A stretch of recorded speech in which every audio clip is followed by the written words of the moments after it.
Hello friend, welcome to S T tutorial YouTube channel. Friends, हम लोग civics का महारिवीजन class चला रहे हैं। ये इसका 7वां पार्ट है।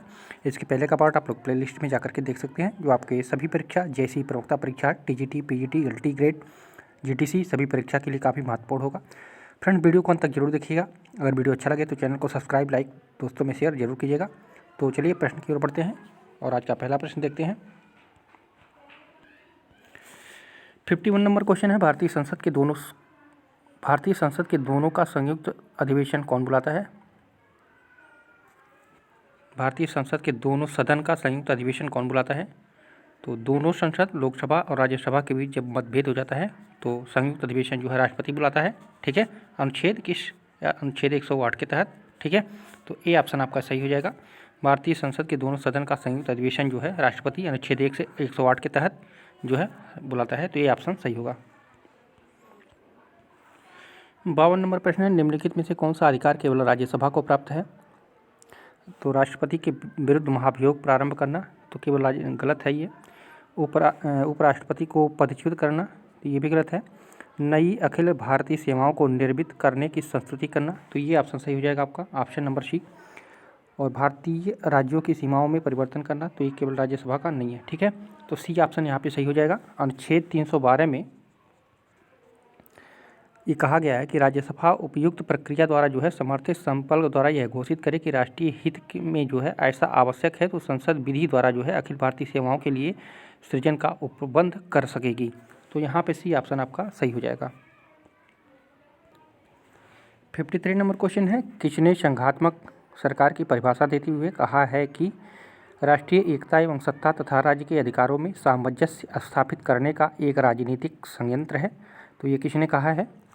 तो ए.बी. डायसी महोदय ने कहा था। ठीक है, संवैधानिक दृष्टिकोण से जो है संघात्मक शासन का तात्पर्य एक ऐसे शासन से होता है जिसमें संविधान द्वारा ही केंद्रीय सरकार और इकाइयों की सरकारों के बीच जो है शक्ति विभाजन कर दिया जाता है और ऐसा प्रबंध कर दिया जाता है कि इन दोनों पक्षों में से कोई एक अकेला इस शक्ति विभाजन में परिवर्तन ना कर सके। तो सही उत्तर जाएगा आपका option number C. 54 number question है, निम्नलिखित में से कौन सा संसदात्मक सरकार का सही अर्थ है? तो जहाँ संविधान की सर्वोच्चता को स्वीकार किया गया हो, तो गलत है।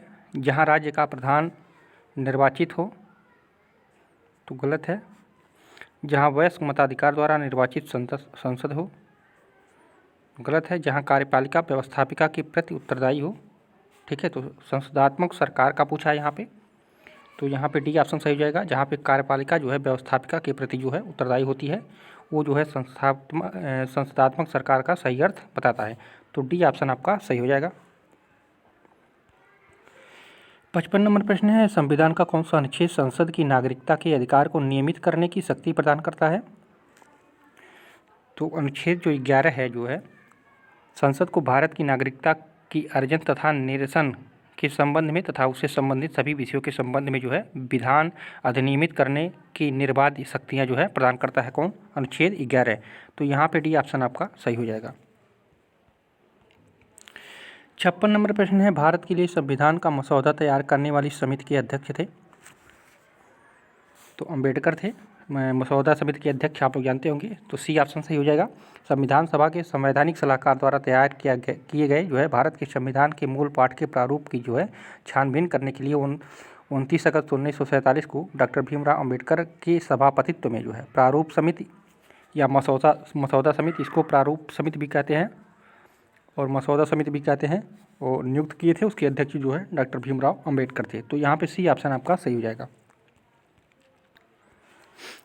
57 नंबर प्रश्न है, भारतीय संविधान की प्रस्तावना को कितनी बार संशोधित किया गया है? तो सिर्फ एक बार।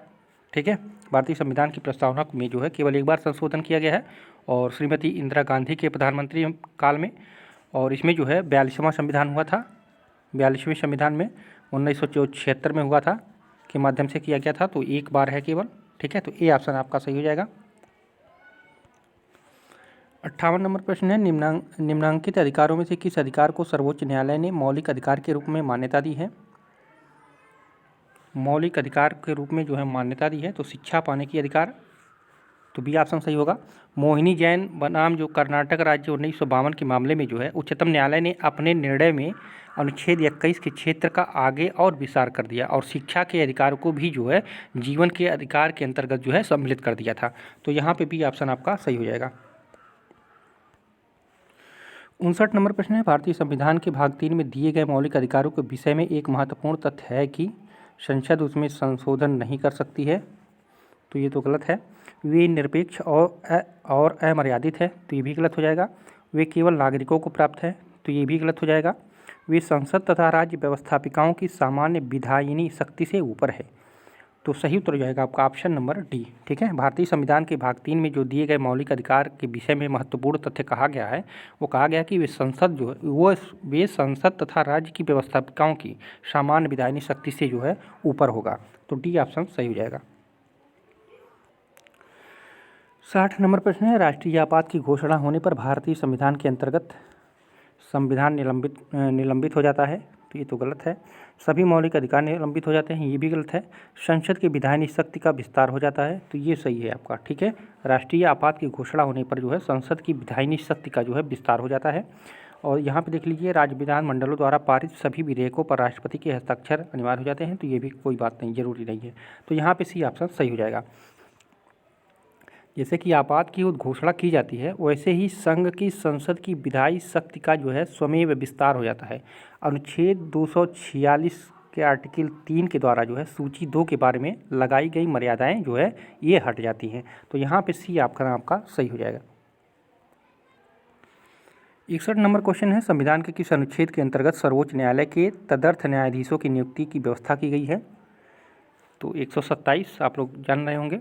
127 के अंतर्गत जो है तदर्थ न्यायाधीशों की नियुक्ति का प्रावधान वर्णित है।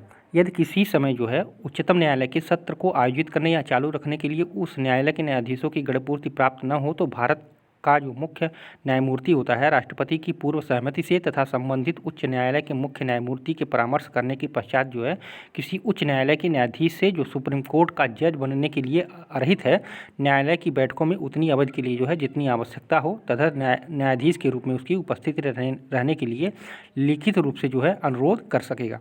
इतना ये कहा गया है अनुच्छेद 127 में, तो डी ऑप्शन आपका सही हो जाएगा। 162 नंबर प्रश्न है, भारतीय संविधान के किस भाग में पंचायती राज व्यवस्था संबंधित है?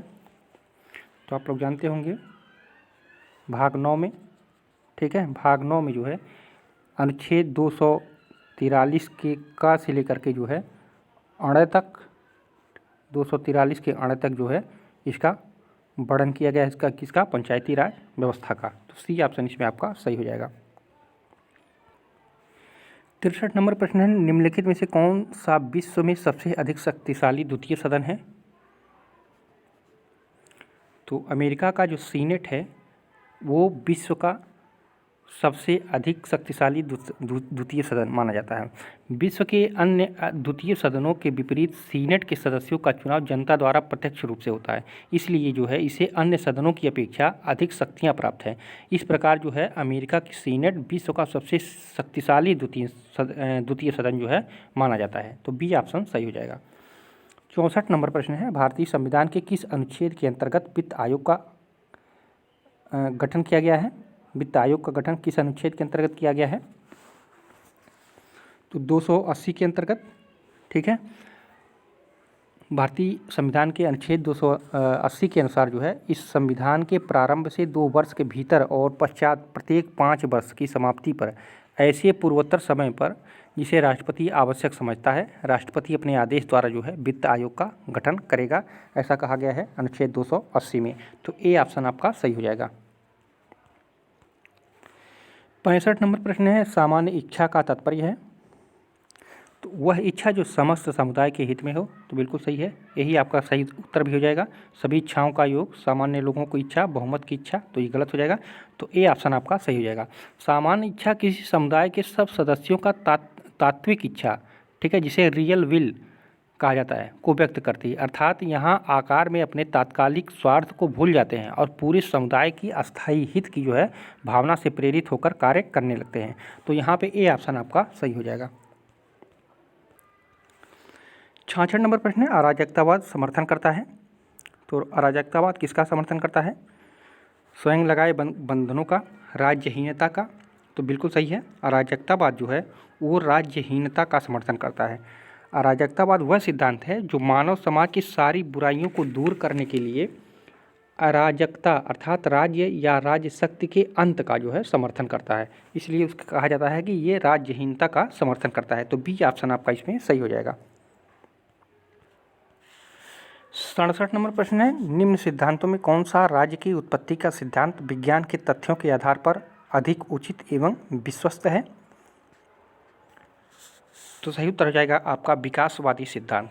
ठीक है, राज्य की उत्पत्ति का विकासवादी या इसको ऐतिहासिक भी कहते हैं, ऐतिहासिक सिद्धांत भी कहते हैं, राज्य को अन्य मानव संस्थाओं की तरह जो है ऐतिहासिक विकास का परिणाम मानता है। इसके अनुसार राज्य न तो कोई दैवी संस्था है, न बल का प्रयोग का परिणाम है, न ऐसा साधन है जिसे मनुष्यों से सोच विचार कर और मिलजुल कर एक साथ बना डाला हो।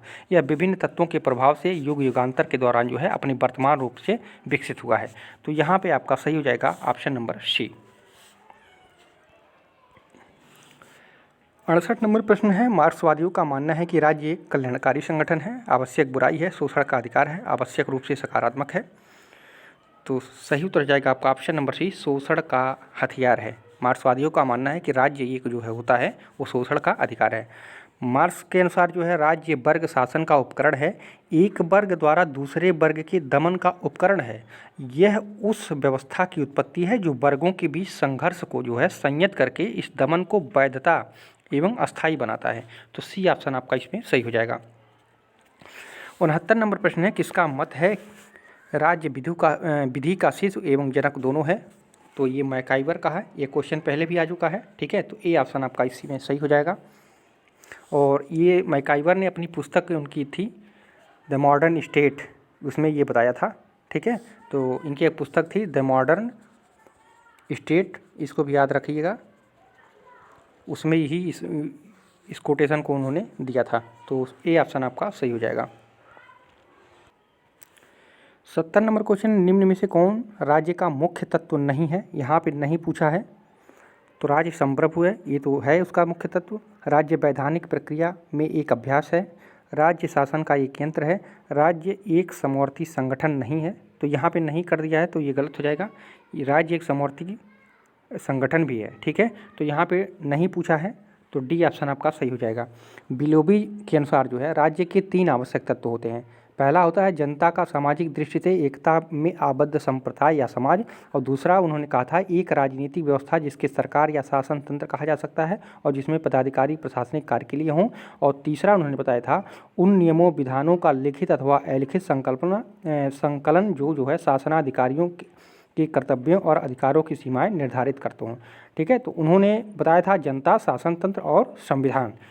तो यहाँ पे आपका डी ऑप्शन सही हो जाएगा। 71 नंबर प्रश्न है, यह किसका कथन है कि राज्य व्यक्ति का पूर्वगामी है? राज्य व्यक्ति का पूर्वगामी है, तो ये कहा था आपका अरस्तु ने। ठीक है, तो बी ऑप्शन आपका सही हो जाएगा। अरस्तु राज्य को महत्व की दृष्टि से व्यक्ति को प्रथम या पूर्ववर्ती बतलाता है, तो यहाँ पे बी ऑप्शन आपका सही हो जाएगा। 72 नंबर प्रश्न है, यूनानी दार्शनिकों ने सर्वोच्च महानता प्रदान की। तो यूनानी दार्शनिकों ने जो है सर्वोच्च महानता प्रदान की किसको? तो सही उत्तर हो जाएगा आपका ऑप्शन नंबर ए, व्यक्ति को। जिन राजनीतिक प्रश्नों पर यूनानियों द्वारा विचार किया गया उसमें सर्वप्रमुख था व्यक्ति या व्यक्ति का आदर्श जीवन एवं उसकी प्राप्ति। तो ए ऑप्शन आपका सही हो जाएगा। 73 नंबर प्रश्न है, नैतिक आधार पर कल्याणकारी राज्य का प्रतिपादक कौन माना जाता है? तो नैतिक आधार पर पूछा जा रहा है, तो नैतिक आधार पर जो है ग्रीन माना था। अंग्रेज उदारवादी विचारक जो है ग्रीन ने 3 बड़ी बुराइयों अज्ञानता, गरीबी व नशाखोरी के उन्मूलन पर बल दिया, और इस प्रकार उसने कल्याणकारी राज्य के विचार की जो है पूर्वाभ्यास किया था। ठीक है, तो नैतिक आधार पर पूछेगा तो आपका ग्रीन हो जाएगा। और एक और पूछता है किसके आधार पर? ऐतिहासिक के आधार पर। ऐतिहासिक आधार पर जब पूछता है तो वेरलेज हो जाएगा, वेरलेज महोदय हो जाएंगे। ठीक है, इन्होंने जो है 5 प्रकार के बुराइयों के राज्य को बता करके जो है उन्होंने माना था। तो नैतिक आधार पे ग्रीन ही आपका सही हो जाएगा, सी ऑप्शन सही हो जाएगा। 74 नंबर प्रश्न है, नकारात्मक उदारवाद का दार्शनिक आधार है? तो नकारात्मक उदारवाद का दार्शनिक आधार क्या है? तो व्यक्तिवाद है। प्रारंभिक उदारवाद या इसको नकारात्मक उदारवाद भी कहा जाता है, और इसका कथन है कि राज्य संबंधी दृष्टिकोण व्यक्तिवाद पर आधारित था। इसका विचार था कि सामाजिक, आर्थिक और राजनीतिक व्यवस्था का आधार व्यक्ति है और संपूर्ण सामाजिक विकास से निर्बाध व्यक्तिगत उपक्रम पर जो है निर्भर करता है। तो ए ऑप्शन आपका इसमें सही हो जाएगा। 75 नंबर प्रश्न है, किसने कहा है कि राज्य मानव जाति का एक संगठित विशिष्ट भाग है? तो ये कहा था ब्लंटसली ने। ए ऑप्शन आपका सही हो जाएगा। ब्लंटसली के अनुसार जो है राज्य किसी निश्चित भूमि प्रदेश के निवासियों का अपना राजनीतिक रूप से संगठन है। वर्गेस ने लिखा था इसमें कि मानव जीवों का एक अंश है जो इकाई माना जाता है, राज्य कहलाएगा। ठीक है, तो यहाँ वर्गेस का नहीं होगा बल्कि ये मानव जाति का विशिष्ट भाग पूछा है, तो ब्लंटसली हो जाएगा। ए ऑप्शन आपका सही हो जाएगा। 76 नंबर प्रश्न है, समाजवाद शब्द का सर्वप्रथम प्रयोग किसने किया था? तो ये किया था रॉबर्ट ओवेन ने। ठीक है, बी ऑप्शन सही हो जाएगा। राज्य के मूल तत्व जो है रॉबर्ट ओवेन ने जो है पूर्ववर्तियों, विशेषकर विलियम गार्डविन हुए, चार्ल्स हॉल हुए, ये सब जो वैज्ञानिक थे उनसे कुछ हद तक साम्यवादी प्रस्तावों का समर्थन किया, परंतु किसी में रॉबर्ट ओवेन जैसी प्रतिभा या कहा जाए व्यावहारिकता नहीं थी। इसलिए जो है वास्तव में अगर माना जाए समाजवाद का शब्द का सर्वप्रथम प्रयोग करने में तो रॉबर्ट ओवेन प्रथम स्थान पे थे। तो यहाँ पे भी ऑप्शन सही हो जाएगा। 77 नंबर प्रश्न है, राज्य का आवश्यक तत्व क्या है? तो आप लोग जानते होंगे, जनसंख्या है, क्षेत्र है, संविधान है, सत्ता है। ठीक है, नहीं, संविधान नहीं, सरकार है, प्रभुसत्ता है। तो यहाँ पे बी ऑप्शन सही हो जाएगा, जनसंख्या, क्षेत्र, सरकार और प्रभुसत्ता। तो यहाँ पे भी सही होगा। 78 नंबर प्रश्न है, यह किसने कहा था कि साम्राज्यवादी पूंजीवाद की उच्चतम व्यवस्था है? साम्राज्यवाद पूंजीवाद की उच्चतम व्यवस्था है, किसने कहा था? तो ये लेनिन ने कहा था। लेनिन ने साम्राज्यवाद को पूंजीवाद की अंतिम अवस्था कहा है। जैसा उसने कहा था कि साम्राज्यवाद विकास की उस अवस्था में जो है पूंजीवाद है जिसमें एकाधिकारवादी पूंजी तथा वित्तीय पूंजी का प्रभुत्व जो है स्थापित हो चुका है, और जिसमें जो है पूंजी का निर्यात प्रभुत्वशाली प्रभाव ग्रहण कर चुका है। ठीक है, तो यहाँ पे आपका सही हो जाएगा ऑप्शन नंबर ए। 79 नंबर प्रश्न है, निरंकुश संप्रभुता का सर्वाधिक सशक्त समर्थक था? निरंकुश संप्रभुता का सर्वाधिक सशक्त समर्थक कौन था? तो हाब्स था। ए ऑप्शन आपका सही हो जाएगा। हाब्स का जो संप्रभु शासन और प्रशासन के सभी क्षेत्र में जो है सर्वोच्च और निरंकुश है। हाब्स की संप्रभुता की धारणा असीमित संप्रभुता की धारणा है, अतः राज्य के समस्त शासन संचालन में जो है संप्रभु जो है सर्वोच्च है। तो यहाँ पे ए ऑप्शन आपका सही हो जाएगा। 80 नंबर है प्रश्न, किसने कहा कि संप्रभुता राज्य की पूर्णता है? तो ये अंग्रेजों द्वारा कहा गया था कि संप्रभुता जो है राज्य की पूर्णता है। राज्य में एक सर्वोच्च सत्ता का विचार सर्वप्रथम अरस्तु के दृष्टिगोचर में जो है होता है, और उन्होंने अपने ग्रंथ जो पॉलिटिक्स में वह लिखता है कि सरकार जो कि राज्य के अंदर सर्वोच्च है, या तो एक या कुछ या बहुतों के हाथ में होती है। और रोम जो तथा मध्यकाल के जो विचारक हैं उन्होंने कहा था कि कई न्यायवादियों तथा विचारकों में जो है सर्वोच्च सत्ता, संपूर्ण सत्ता आदि पदों का प्रयोग किया जाता है। तो यहाँ पे अंग्रेजों द्वारा सर्वप्रथम इसका स्टेटमेंट दिया गया था। तो बी ऑप्शन आपका सही हो जाएगा। यहाँ एक चीज़ और जान लीजिए, यहाँ बी सही हो रहा है। तो ये जो अंग्रेज जो था जो है ये जो कहा था जॉन ऑस्टिन। ठीक है, इसको भी याद रखिएगा, जॉन ऑस्टिन ने जो है इसको कहा था कि संप्रभुता राज्य की पूर्णता है। तो ये अंग्रेज का विचारक था। ठीक है, तो इसलिए जो है वहाँ पे मतलब राज्य के बारे में दे दिया है जॉन ऑस्टिन ने लिख करके। तो अगर यहाँ पे अंग्रेज न रहे, जॉन ऑस्टिन रहे, तो ये आपका सही हो जाएगा। ठीक है, जॉन ऑस्टिन द्वारा ये कहा गया था। तो बी सही हो जाएगा। 81 नंबर प्रश्न है, किसने लोकतंत्र को एक ऐसी सरकार जिसमें सभी का हिस्सा है के रूप में परिभाषित किया है? तो ये परिभाषित किया था सीले ने। सीले के अनुसार जो है लोकतंत्र सरकार का वह शासन है जिसमें प्रत्येक व्यक्ति की भागीदारी होती है। तो आपका बी ऑप्शन सही हो जाएगा। 82 नंबर प्रश्न है, ग्रीन के विचारों में स्वतंत्रता के मार्ग में 3 बड़े अवरोध हैं। तो कौन 3 से बड़े अवरोध बताए थे? तो अज्ञानता, शराबखोरी और गरीबी। ये ग्रीन के विचारों में, ग्रीन के अनुसार जो है स्वतंत्रता की मार्ग में आने वाली बड़े 3 अवरोध जो है अज्ञानता, शराबखोरी एवं गरीबी है। इसलिए वो जो है मद्य निषेध कानून को जो है कार्यान्वित करने का जो है पक्षधर था। तो यहाँ पे सी ऑप्शन आपका सही हो जाएगा। 83 नंबर प्रश्न है, किसने कहा एक सबल मध्यम वर्ग लोकतंत्र की रीढ़ है?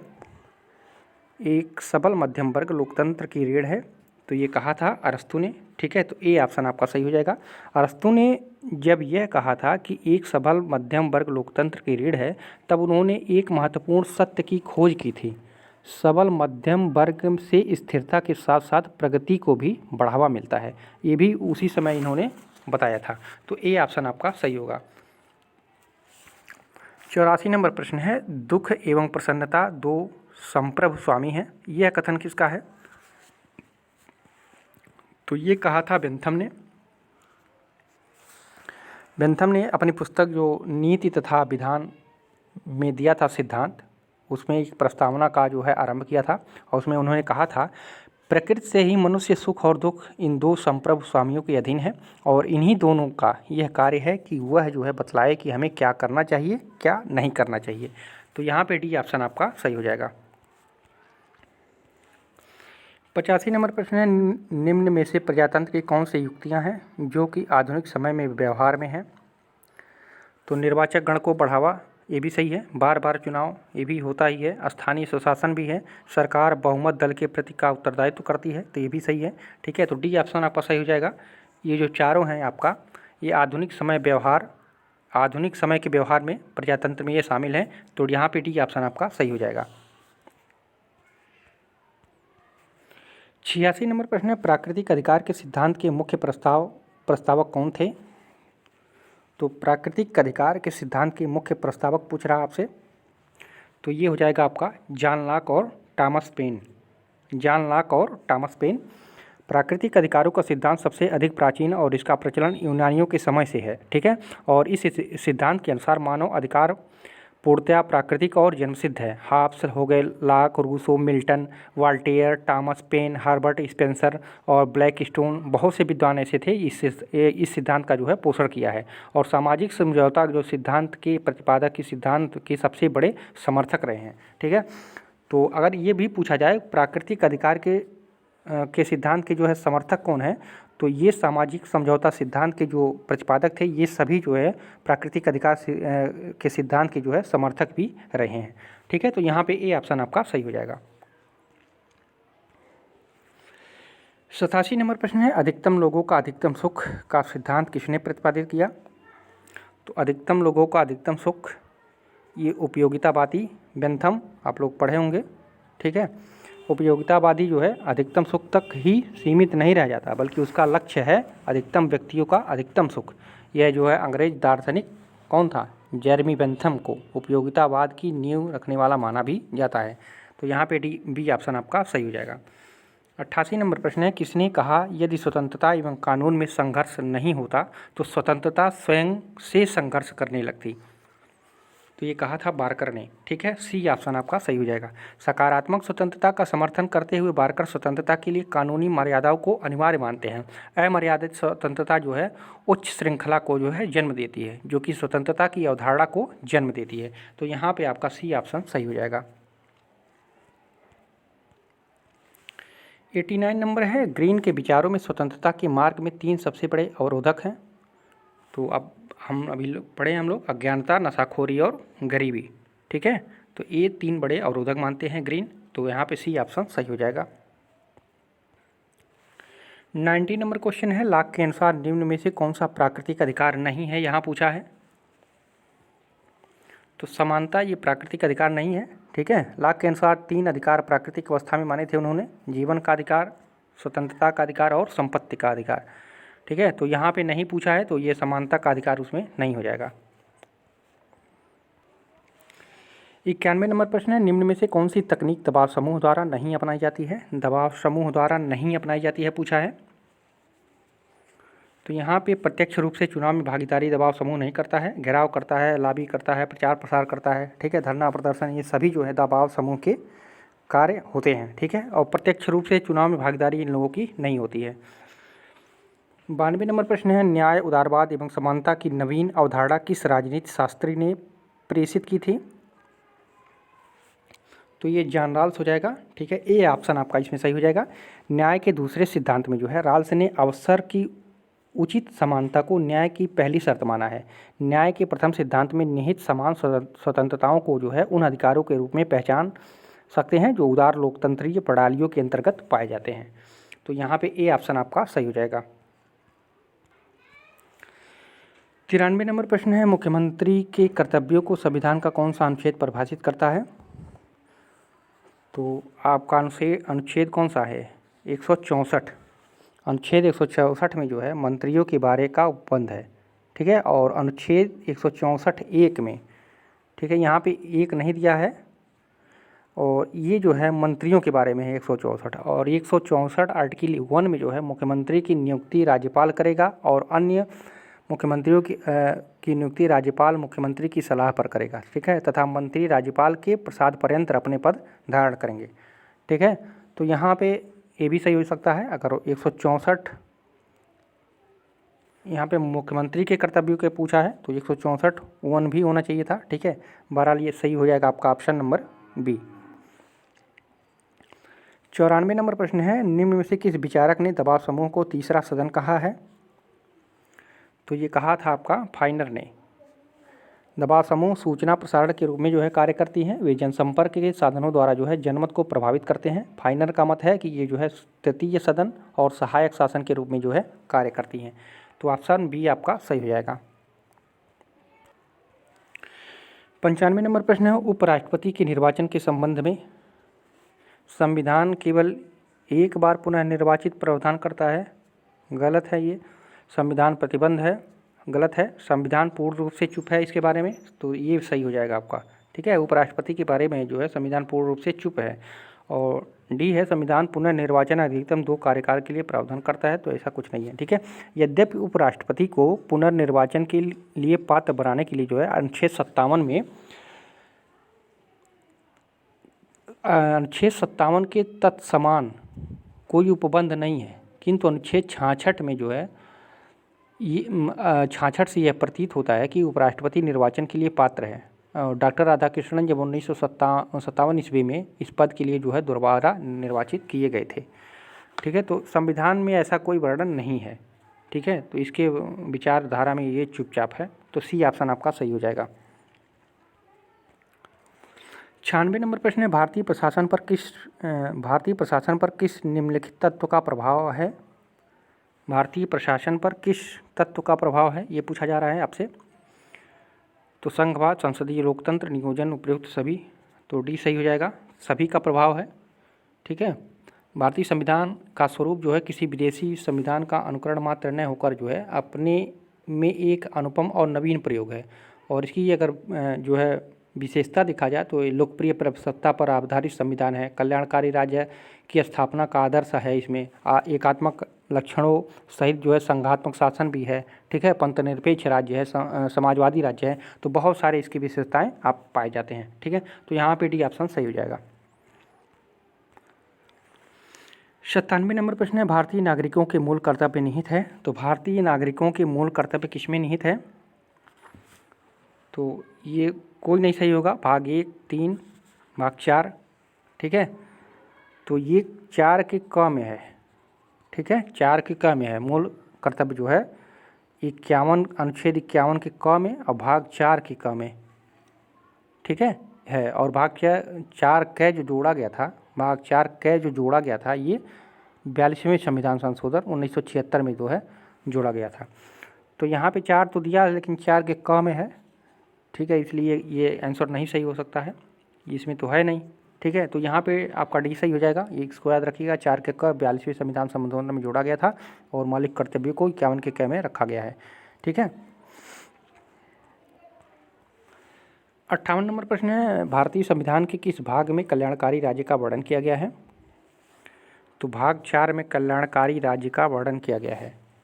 संविधान के चतुर्थ भाग में अनुच्छेद 36 से लेकर के 51 तक निर्देशक तत्वों का उल्लेख किया गया है और निर्देशक सिद्धांतों का उद्देश्य है कल्याणकारी राज्य स्थापित करना और सामूहिक रूप से ये सिद्धांत जो है भारत में आर्थिक एवं सामाजिक लोकतंत्र की रचना करते हैं। और निर्देशक सिद्धांत का वास्तविक महत्व इस बात का है कि ये नागरिकों के प्रति राज्य के दायित्व का जो है द्योतक माना जाता है। तो यहाँ पे आपका बी ऑप्शन सही हो जाएगा। 99 नंबर क्वेश्चन है, भारतीय संविधान की राज्य सूची में निम्नलिखित में से कौन सा विषय शामिल है। तो राज्य सूची पूछ रहा है, तो इसमें पुलिस है, कानून व्यवस्था है, कारागार भी है और दंड प्रक्रिया संहिता ये नहीं है। ये किस में है, तो ये समवर्ती में है। ठीक है, ये समवर्ती सूची में है। तो यहाँ पे आपका सही हो जाएगा 1, 2, 3। ठीक है, राज्य सूची में हो गया लोक व्यवस्था, पुलिस, स्थानीय शासन, कृषि, कारागार हो गया, नाट्यशाला हो गया, संपदा शुल्क हो गया, एल्कोहली लिकर हो गया। ठीक है, और उत्पाद शुल्क हो गया। ये सब जो है आ जाते हैं राज्य सूची में। 100 नंबर क्वेश्चन है, राष्ट्रीय विकास परिषद की स्थापना कब हुई थी। तो ये हुआ था आपका अगस्त 1952 में। ठीक है, और इसको जो है योजना आयोग के कार्यकारण में एक और संविधानेतर और विधु बाह्य निकाय की स्थापना करनी पड़ी। ठीक है, और वह है राष्ट्रीय विकास परिषद। राष्ट्रीय विकास परिषद जो है 1952 ईस्वी में योजना आयोग की जो है अनुषंगी के रूप में बनाई गई थी, और जिसमें राज्यों के योजनाओं के निर्माण में जो है सहमुक्ति किया जा सके। तो यहाँ पे आपका सही हो जाएगा 1952 में। और अगर योजना आयोग पूछे तो 1950 में योजना आयोग का गठन किया गया था, और इसी के आधार पर जो है 1952 में जो है राष्ट्रीय विकास परिषद का गठन किया गया। ठीक है, तो फ्रेंड्स ये रहे महत्वपूर्ण 50 प्रश्न। कैसा लगा वीडियो कमेंट करके लाइक ज़रूर कीजिएगा, वीडियो को कमेंट जरूर कीजिएगा। फिर मिलते हैं अगले वीडियो में। पूरा वीडियो देखने के लिए आप सभी को धन्यवाद।